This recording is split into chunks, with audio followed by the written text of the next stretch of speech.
Better fit, better player, great talent. It was an easy choice. Vlade Divac on why he selected Marvin Bagley over Luka Doncic in the 2018 NBA Draft. My name's Capital City, and today we're going to analyze this statement, break it down piece by piece. Because recently, especially because Marvin Bagley has been injured for the large majority of this 2019-2020 season, Kings fans, media members, everyone around the organization has just been in a firestorm about how bad the Kings front office threw this pick away on Marvin Bagley. But is that the case? What can we look forward to in the future with Marvin Bagley in the picture? We're going to take a look at all of that and break this down piece by piece on this Cap City breakdown.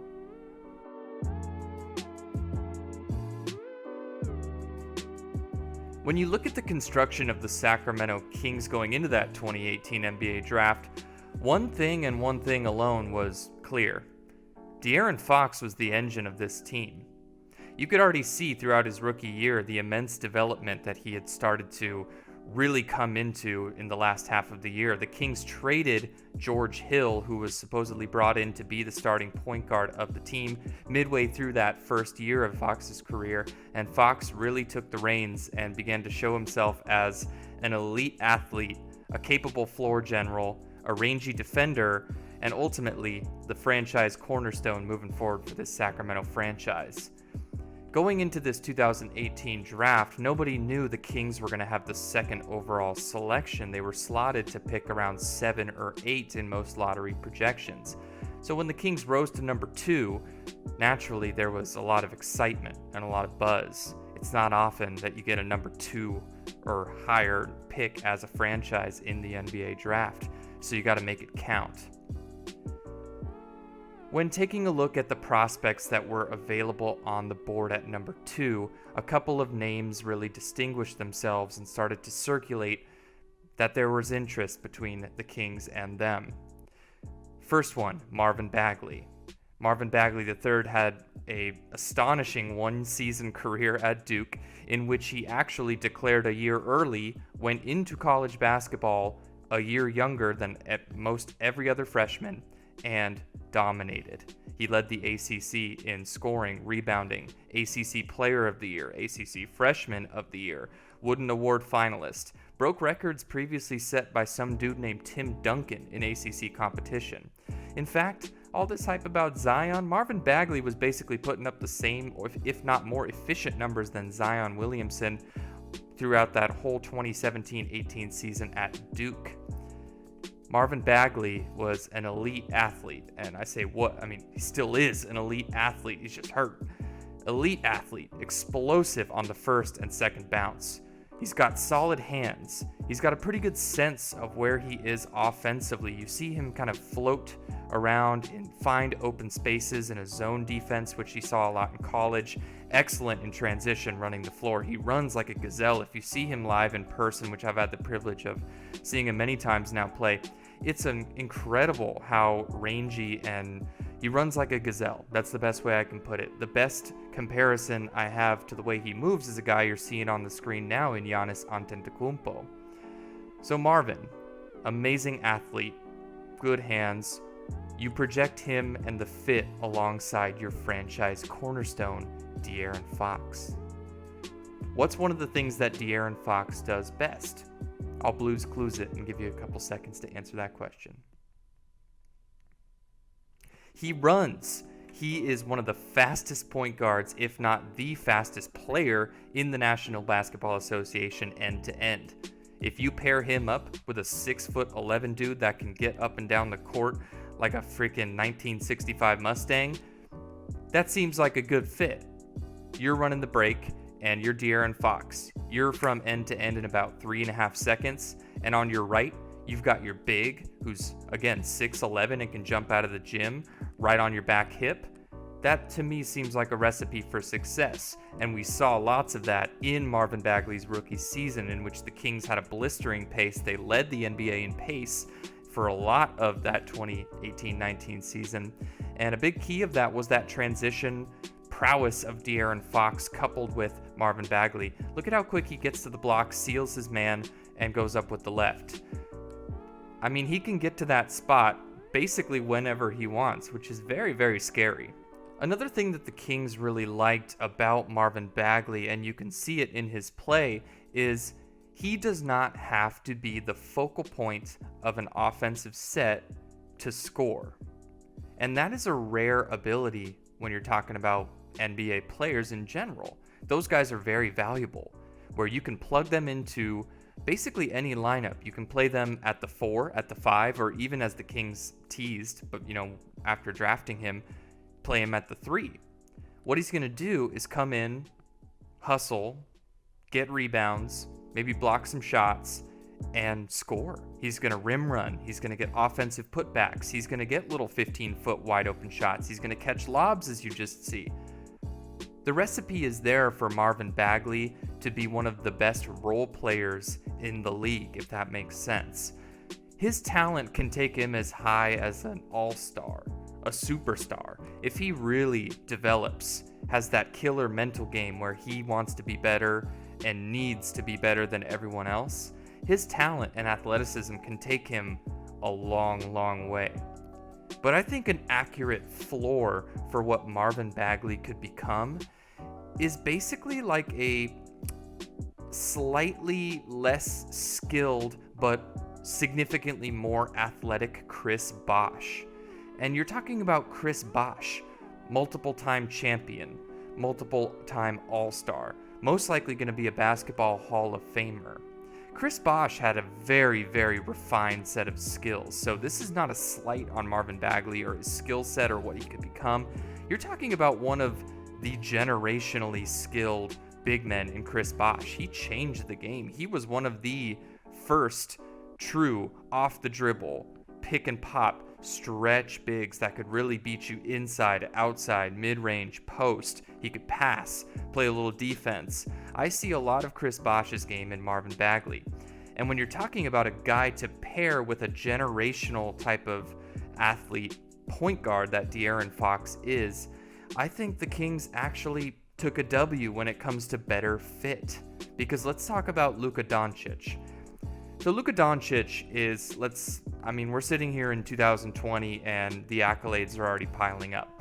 I mean, the man has more triple doubles than guys like LeBron James in the first, 2 years of their career, scored more points, this and that. His player efficiency rating is ridiculous, even though his usage rate is off the charts. The guy's a generational talent. The guy's going to be a basketball Hall of Famer.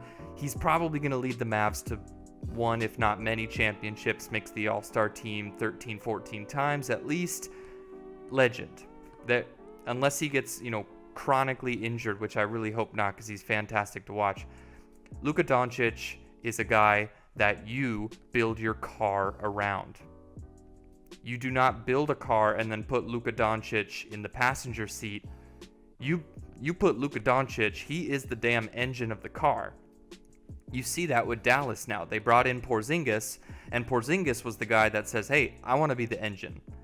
Sorry, man. Maybe you can drive every once in a while. Maybe you can ride shotgun, but you're not the engine of this car. Luka Doncic is the engine of that car. He's got the ball damn near every possession. He's breaking down defenses. Fantastic in the pick and roll. He's got... I got distracted by that alley-oop. I'm sorry. Luka Doncic, fantastic in the pick and roll. Gets guys open, passes guys open, which is a rare skill. He came into the NBA, I should say the NBA draft, already as a champion of international basketball, winning the FIBA Eurobasket in 2017 with his countryman Goran Dragic, which I'll get to in a second, and winning a Spanish league La Liga title. So, accomplished player, engine of your car. That's fantastic, but if you're the Kings and Vlade Divac in that front office, you feel like you have your engine. In fact, last season, 2018-2019, Dave Yeager was asked to describe what it was like to have a guy like De'Aaron Fox running the show for him, and he said, basically, it's like I've got a Ferrari out there. I've got a high-end Italian hypercar, and I'm just letting it rip. He was having fun, you could tell. And, the Dave Yeager thing, there's a lot to get into. That's a whole nother video. But I thought he did a fantastic job of using the guys that he had to their best ability and not trying to rush and throw people out into situations they weren't ready for. Case in point, Marvin Bagley started him off the bench for basically half the season until the front office and ownership put a little too much pressure on him, which I thought was unjust.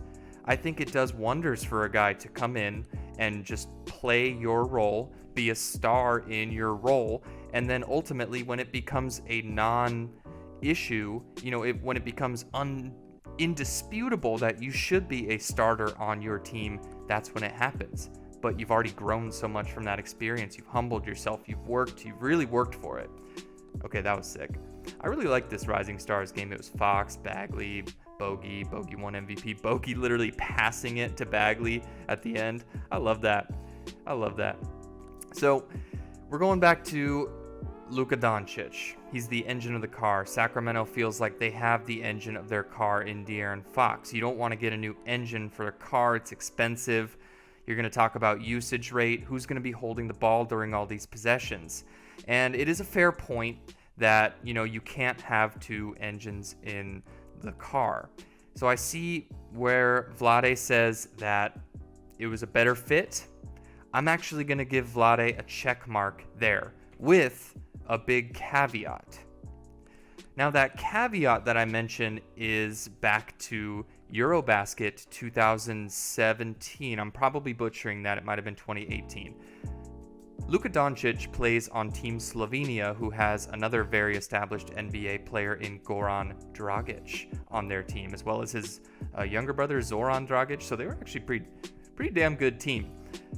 Goran Dragic is a primary ball handler. He's a guy that uses his speed and his ability to kind of lower his shoulder and cut around picks and use the pick and roll very effectively, get into the lane, pass people open, and finish at the rim. Does that sound a bit familiar? That sounds a little bit like De'Aaron Fox to me. I don't know, the Slovenian De'Aaron Fox. And Luka Doncic thrived in that system in Slovenia. He had a fantastic tournament playing off ball with Dragic. And there were times where Doncic became the primary ball handler, where he would create, find their shooters. But for the most part, Dragic was the guy on that team, and Luka was in the passenger seat. And Luka thrived in that role. And they beat teams like Lithuania, Spain, and they won Eurobasket, which is the European competition between nations of basketball, which is a fantastic tournament to watch because the international product is so good nowadays. But Luka proved that he could succeed in that role. So that begs the question, did Sacramento really do their homework on Doncic's fit? I could not believe that Vlade Divac, Peja Stojakovic, and our front office did not do their research on Doncic. I mean, you're talking about a generational European talent. Vlade has connections. I believe he played with Luka Doncic's father, and they have a relationship going back years and years and years. So there's no way they just, missed, out on all that footage and dissected that. So ultimately, with that caveat in there, Vlade, I'm going to give you a thumbs up on better fit. Better player. Now this one's tough. We're sitting here in 2020. Luka Doncic is averaging approximately 26, 28 points, 8 assists, 8 boards. One of the leaders in the league in player efficiency and win shares and all sorts of advanced metrics. He just blows people out of the water. He's in a realm of guys like Oscar Robertson, LeBron James. Elite company. You're talking about a guy who in his first 2 years has, made the All-Star team and is leading his Mavericks into playoff position with a slightly undermanned roster. Marvin Bagley has missed over 50% of his games as a professional basketball player. When he has suited up, he has had flashes and moments of, wow, this guy's special. This guy's really freaking good. Nothing consistent enough to where you're talking about him being the cornerstone, the guy, the perennial all-star, the generational talent. With the injury, the nagging type of injuries that he's sustaining at this time in this 2019-20 season, it's tough to really pinpoint what we're seeing from Marvin Bagley. So this one's a pretty quick discussion as of February of 2020. Better player, I'm going to have to give Vlade a thumbs down on that one. Luka Doncic at this stage in time is a significantly better player than Marvin Bagley. Will that always be the case? Who knows? Marvin could literally just turn into friggin' Chris Bosh on steroids, and I would love it. And I'm rooting for that every single day of my life. Great talent. I don't think this one's debatable. I mean, you watch Marvin Bagley move, and I highly recommend, if you have the opportunity to, you're blessed enough to be able to go to an NBA game like these dudes right here. If you watch Marvin Bagley play in person, you're like, whoa. He's one of those dudes that when you watch him move, it's just an effortless glide. He's extremely smooth athletically.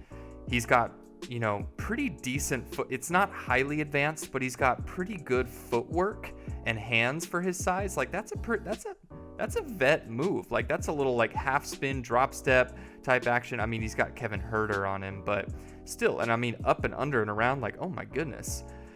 What he can also do, and you're seeing a lot of it in, here we go. Great talent. Do I need to say more? Like the guy 360 alley-oop. Let's move on. Let's move on, people. It was an easy choice. Vlade's last statement. See, no, I don't buy it. Not an easy choice. And if it was for Vlade and his staff, then props. Then, I mean, I know I would be, and before the draft, I was stressing myself about it. To be brutally honest, my draft board, my unofficial Capital City draft board that I'm sure Vlade consulted before the pick, number 1 was Doncic, ahead of Ayton, ahead of Bagley. I had watched that Eurobasket tournament. I had started watching clips of him back in like 2016 when he was coming over and playing with Real Madrid in those exhibition games against like the Thunder and a couple of other teams. And I'm like, wow, this kid's 16 and he's like 6'6", and he's, big, and he can handle and pass and shoot. I'm like, damn, this kid's freaking legit. Started watching clips, started watching a little bit of La Liga basketball, not too much because of the time difference, and like I don't even know where to watch that.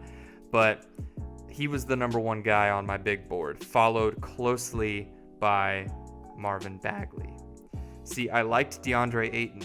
I really did. And watching him play at Arizona is one of my favorite college teams. Shout out Mike Bibby. And I was like, wow, this dude literally looks like Wilt Chamberlain out there. He's like, looks insane. At the time for the Kings, I did not think he was the move, and here's why. See, at that point, I was pretty set that Willie Cauley-Stein was going to be the Kings center moving forward. Take that for what it is. He's rangy, athletic, runs the floor, again, like a gazelle. Not great on defense, not a great rebounder, but, he complements Fox and this roster. The idea of taking a pure center in DeAndre Ayton wasn't exactly appealing, especially because we had just traded our franchise marquee pure center in DeMarcus Cousins the season prior for Buddy Hield. So DeAndre Ayton was actually number 3 or even 4, maybe even 5 on my big board. I had Jaren Jackson on there as well. I thought Jaren Jackson would have been a great fit, but ultimately I liked Bagley's fit with Sacramento significantly better than Jaren Jackson or Ayton or Trae Young, because I did not want us to pick Trae Young, man. I did not want us to pull a Cavs and take 2 pure point guards in Fox and Trae, even though that would have been kind of sick. But you're talking about, against a lot of teams that are bigger. You talk about playing Golden State, where their 2 guard is like 6'7". Nah, you can't run Trae Young at the off ball too. We tried that with Jimmer, and to be fair, Trae Young is, I mean, you're talking about exponentially better than Jimmer. You can't, rely on a 2-point guard setup all the time. Now it can work. Yeah, no, definitely it can work. Look at what OKC is doing this season. They've got damn near 3-point guards out there sharing the floor. But you're talking about Shai Gilgeous-Alexander, who I think you could slot him anywhere 1 through 3 and you're fine. That guy's just versatile as all hell. He's a Swiss Canadian Army knife. The guy's incredible talent. Very cool to watch in person. Another smooth athlete. He just looks like he's just fucking... He just looks like he's Joe Cool out there, man. Awesome kid. Awesome player to watch. So Bagley was, when you talk about better fit, yes, he was the better fit for the Kings moving forward. Better player? No. Luka Doncic had established himself as a multi-time international champion. He'd been in those big games, hit big shots, proven that he can win both in the driver's seat and as the engine of the car. No. Luka Doncic was and is the better player. Great fit, yes. In theory, much better fit if he's actually on the floor. Much better fit than Luka Doncic.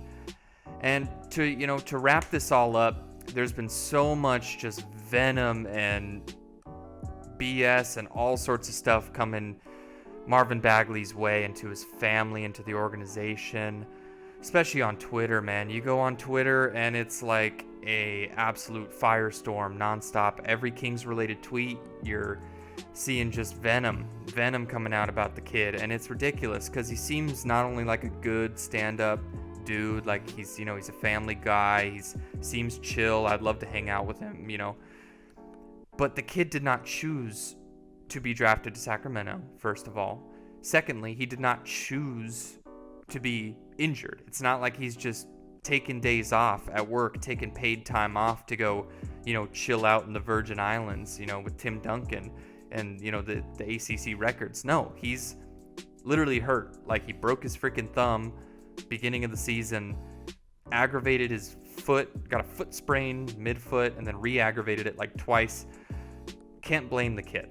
Cannot blame, and I say kid because he's legitimately 21 years old. You talk about the projection of Marvin Bagley going forward. I think he will be an all-star at some point in his career. I can't guarantee you that is going to happen. It's all going to come down to, can he stay healthy? Can he continue to develop? Does he want to be great? And will we, as Sacramento, our organization, our fans, embrace him and give him the opportunity to shine? Anyway, that's all I got for today, guys. Long video, but it's probably the most divisive subject in the Kings universe right now, and it happened 2 years ago. Bagley versus Doncic. Let me know what you think. Did I sound like an idiot? Did I sound like I knew what I was talking about? Hey, if you liked it, let me know. Hit that little like button. Doesn't cost you a thing. Lets me know I'm doing some good stuff, and I'll put out some more. If you want to subscribe, I'll be putting out some more Kings-related topics. Going to dive into gaming and some other stuff as well. This YouTube thing's fun. Going to keep it going, working a full-time job, trying to get to games, manage family, all that. But it's fun out here, man. And I love interacting with people out there in the Kings community. So make sure to hit me up. I'm on Twitter, Capital City. And I will see you guys next time. Thanks for watching.